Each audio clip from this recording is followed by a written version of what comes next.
Advertisement 8125893028. Our Gmail matchtvtelugu@gmail.com. Match TV భక్తి ప్రేక్షకులకు నమస్కారం. ఈ రోజు మనతో పాటు ఉన్నారు వాస్తు, జ్యోతిష్య, సంఖ్యాశాస్త్ర నిపుణులు, అలాగే మహాగౌరి ఉపాసకులు దింటకుర్తి మురళీకృష్ణ గారు. నమస్కారం గురుగారు. నమస్తే హరి ఓం శివం. గురుగారు, ఇప్పట్లో చూసుకుంటుంటే బయట పరిస్థితులు చిన్న వయసులోనే రజస్వలు అవ్వడం జరుగుతుంది. అది 10 సంవత్సరాలకి 9 సంవత్సరాలకి ఇలా ఎందుకంటారు? కారణం ఎందుకంటారు? ఇదేమైనా ఆరోగ్య లోపమా లేకపోతే ఏంటంటారు గురుగారు? దీనికి మూల కారణం మనకి ఆహార నియమాలు ఒకటి, రెండోది మనుషుల్లో మారుతున్న మానసిక ప్రవృత్తి.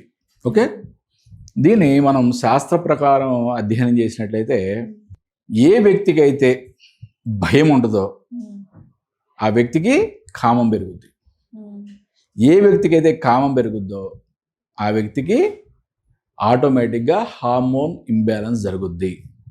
అంటే చిన్న చిన్న పిల్లలు ఇంట్లో వాతావరణం అంటే తల్లిదండ్రులు కానీ ఇవాళ ఉన్న ఈ యొక్క న్యూక్లియర్ ఫ్యామిలీస్లో రకరకాల ప్రాబ్లమ్స్ని చూసి వాళ్ళు విపరీతంగా భయపడటం. ఓకే, రెండోది ప్రతి చిన్నపిల్లల చేతిలో కూడా ఫోన్లే ఉంటున్నాయి కదా, దాంట్లో ఎటువంటి వీడియోలు చూస్తున్నారో కూడా మనకి కంట్రోల్ లేదు, భయపడే వీడియోలు కూడా చూస్తారు. ఎప్పుడైతే మనిషిలో భయం పెరిగిందో ఇట్ లీడ్స్ టు లస్ట్, అంటే కామ ఉద్రేకం జరుగుతుంది. కామ ఉద్రేకం జరిగితే ఆటోమేటిక్గా హార్మోన్ ఇంబ్యాలెన్స్ జరుగుద్ది, అంటే త్వరగా రజస్వల అవుతారు.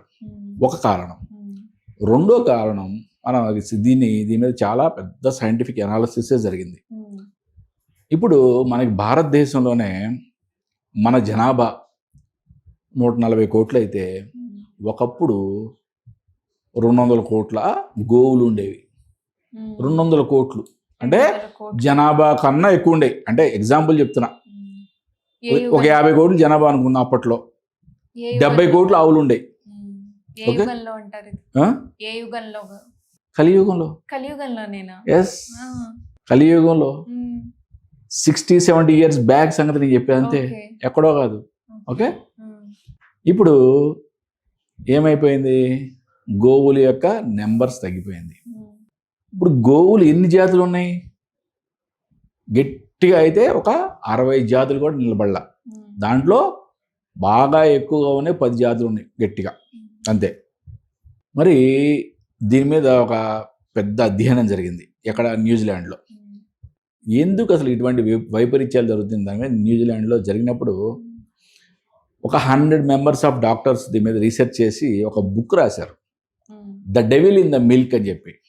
The devil in the milk అని చెప్పి వాళ్ళు ప్రచురిస్తే ఇమ్మీడియట్గా న్యూజిలాండ్ గవర్నమెంట్ ఏం చేసింది, ఆ బుక్ని బ్యాన్ చేసింది. ఈ వార్త అమెరికాకి తెలిసింది. అమెరికా వాళ్ళు న్యూజిలాండ్ మీద ప్రెజర్ చేశారు. ఏంటి అసలు ఆ శాస్త్రవేత్త సైంటిస్ట్ కనుక్కున్నది ఏంటి, మీరు బ్యాన్ చేసిన ఆ బుక్ ఏంటి అని అడిగింది. అడిగితే చెప్పక తప్పాల. ఏమైంది, మనకి దేశవాళీ ఆవుల యొక్క సంతతి తగ్గిపోయింది. ఓకే, జనాభా విపరీతంగా పెరిగిపోయారు. జనాభా విపరీతంగా పెరగటమే కాదు, ఒకప్పుడు ఒక గ్లాస్ పాలు తాగేవాళ్ళు మళ్ళీ తర్వాత రోజు తాగేవాళ్ళు మహా అయితే. ఓకే, లేదా మజ్జిగో పెరుగో ఏదైనా తినేవాళ్ళు అంతే, మళ్ళీ పాలు తాగేవాళ్ళు కాదు. ఇవాళ పరిస్థితి ఏంటి, ఒక్కొక్కళ్ళ పరిస్థితి పొద్దు నుంచి రాత్రి వరకు 6 టీలు 10 టీలు 20 కాఫీలు, ఇదే కదా మన లైఫ్ స్టైల్. ఇంత పెద్ద కప్పులతో కాఫీ. ఓకే, మరి వీళ్ళన్నిటికీ మిల్క్ కావాలి కదా. జనాభా పెరిగిపోయింది, డిమాండ్ పెరిగిపోయింది, సప్లై తగ్గిపోయింది. మరి ఏం చేయాలి? ఏం చేశారు, అప్పుడే పుట్టుకొచ్చింది జెర్సీ ఆవులు. ఓకే, ఈ జెర్సీ ఆవులు ఎక్కడి నుంచి పుట్టినాయి? పంది యొక్క జీన్స్ నుంచి. అంటే పంది ఒకే కాన్పులో ఓ 10-12 మంది పిల్లల్ని కనేస్తుంది, ఓ డజను రౌండ్ ఫిగర్గా. దాని యొక్క శరీర బరువు కన్నా దాని యొక్క పొదుగు యొక్క బరువు ఎక్కువ ఉంటుంది. ఇది ఎవరికైనా తెలుసా? చాలా తక్కువ మందికి తెలుసు. అంటే ఏం చేశారు ఇప్పుడు సైంటిస్టులు, దీంట్లో నుంచి ఒక జీన్స్ తీసుకున్నారు. యాక్స్ ఉన్నాయి కదా జడల బర్రెలు, దాంట్లో నుంచి ఒక జీన్స్ తీసుకున్నారు. ఈ రెండింటిని హైబ్రిడ్ చేశారు, సంకరం చేశారు. సంకరం చేస్తే పుట్టినవే జెర్సీ ఆవులు. హెచ్ఎఫ్ ఆవులు, రెడాన్ ఆవులు, ఈ జాతులన్నీ పుట్టినాయి. వీళ్ళు ఇవేం చేస్తాయి, మేత పెడితే ఓ బకెట్ పెడితే 15 లీటర్లు 20 లీటర్ల బకెట్ నింపేస్తాయి పాలు. పాలు అయితే సూపర్ నింపేస్తాయి. కానీ ఇక్కడి నుంచే రీసెర్చ్ స్టార్ట్ అయింది. ఈ పాలు తాగాం మనం. ఈ పాలలో ఉన్న పెప్టైడ్స్ అమినోసైడ్స్గా రూపాంతరం చెందుతాయి జీర్ణ వ్యవస్థలో. ఈ అమినోసైడ్స్ నుంచి మనకి శక్తి అనేది ఉద్భవిస్తుంది. ఓకే, ఎక్కడ మన దేశవాళీ ఆవులు అయితే. కానీ ఈ జెర్సీ ఆవులు ఏమైంది, ఈ పెప్టైడ్స్లో నుంచి అమినోసైడ్స్గా అన్ని కణాలు అవట్లా, కొన్ని పెప్టైడ్స్ అలా మిగిలిపోతున్నాయి. ఆ పెప్టైడ్స్ మిగిలిపోయినవన్నీ పేరుకొని కొవ్వులాగా తయారవుతున్నాయి. మొత్తం రక్తనాళాలను బ్లాకేజ్ చేస్తున్నాయి. కాబట్టి చిన్న పిల్లల్లో హార్ట్ అటాక్లు వచ్చే ఛాన్సెస్ కూడా ఎక్కువ అవుతున్నాయి చిన్న వయసులో. ఇలా చేయడం వల్ల, అంటే ఇటువంటి పరిణామాల వల్ల చాలా, అంటే ఇది హార్మోన్, అంటే ఇప్పుడు 20 లీటర్ల పాలు రావాలంటే వాళ్ళకి హార్మోన్ ఇంజక్షన్లు ఇవ్వాలి, రకరకాల దాని మీద చేయాలి. అవన్నీ మళ్ళీ ఎవరికి చూపిస్తే దాని యొక్క సైడ్ ఎఫెక్ట్స్ అన్ని ఎవరైతే కన్జ్యూమ్ చేస్తున్నారో వాళ్ళ మీదే కదా. కాబట్టి అయితే మనం ఎవరైతే ఆ పాలు తాగుతున్నామో వాళ్ళలో హార్మోన్ ఇంబ్యాలెన్స్ అనేది చాలా ఫాస్ట్గా జరుగుతుంది. కాబట్టి చిన్న పిల్లలు చాలా అతి త్వరగా రజస్వల అయిపోతున్నారు. ఇదొకటే కాకుండా నేను ఇందాక చెప్పా కదా, న్యూక్లియర్ ఫ్యామిలీస్ అయిపోయినాయి, రకరకాల భయాలు పెరిగిపోయినాయి. ఎప్పుడైతే భయం పెరిగిందో ఆ భయం కామం కింద మారుతుంది. ఎప్పుడైతే చిన్నపిల్లల్లో కామోద్రేకాలు పెరుగుతాయో ఆటోమేటిక్గా హార్మోన్ ఇంబ్యాలెన్స్ జరుగుద్ది. రెండు కంబైన్ చేస్తే ఏమవుతుంది, 9 ఏళ్ళకి, 8 ఏళ్ళకి, 10 ఏళ్ళకి, ఎంతో చిన్న వయసులో వాళ్ళకి అసలు ఏంటో తెలియదు, వాళ్ళ యొక్క శరీరంలో జరిగే మార్పులు ఏంటో కూడా వాళ్ళు అవగాహన చేసుకోలేరు. మరి దీనికి నిజంగా మన దగ్గర పరిష్కారం ఉందా? ఇప్పుడు ప్రతిదీ ఒక పెద్ద భూతత్వంలో ఒక సమస్యని చెప్పేసేసి మీరు సావండి అంటే కాదు కదా. దీనికి పరిష్కారం మన చేతిలో ఉంది కదా. పరిష్కారం ఏమంటారు?